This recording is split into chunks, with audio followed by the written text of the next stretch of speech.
আমার মা জীবনে কোনোদিন কোন ফকিরকে ভিক্ষা দিয়েছেন আর এ কথা বলেননি যে আমার ছেলে বাহিরে পড়ে একটু দোয়া করিও। এরকম কোন ফকির আমার মায়ের কাছ থেকে পার হয়নি। আমার মায়ের একটা গতি, ফকিরকে ভিক্ষা দিলে দোয়া করার জন্য বলতেন ফকিরকে। যেদিন আমি বাংলাদেশ থেকে ইন্ডিয়া চলে যাই, তা আমি সকালে সকালে বাহির থেকে এসেছি যেভাবে চলে যাব, বাড়িতে ঢুকে আমি বলছি চাঁপাইনবাবগঞ্জের ভাষাতে, মাগে আমি ইন্ডিয়া চলে যাচ্ছি। তো আমার মায়ের হাতে আঠা লেগে আছে, চুলায় পাতিল আছে, তাতে তো ভাত রান্না হচ্ছে, কেন আমার মায়ের হাতে আঠা লেগে আছে এটা আমার জানা নেই।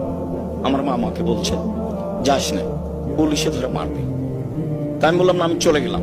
তা আমার মা চুলার পাশ থেকে উঠে আমার পিছে পিছে হাঁটতে লাগলেন।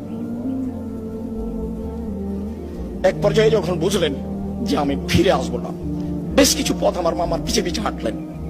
তারপর যখন আমার মা বুঝতে পারলেন যে আমি ফিরে আসবো না, তখন আমার মা নিরুপায় হয়ে ফিরে আসলেন। ওই দৃশ্যটা আমার মনে পড়ে।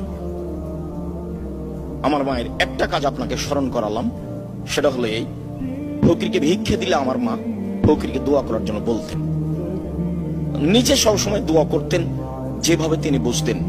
নিরক্ষর মানুষ, না চিনতেন বাংলা অক্ষর, না চিনতেন তেমন আরবি অক্ষর, তার ভালোবাসার অভাব ছিল না।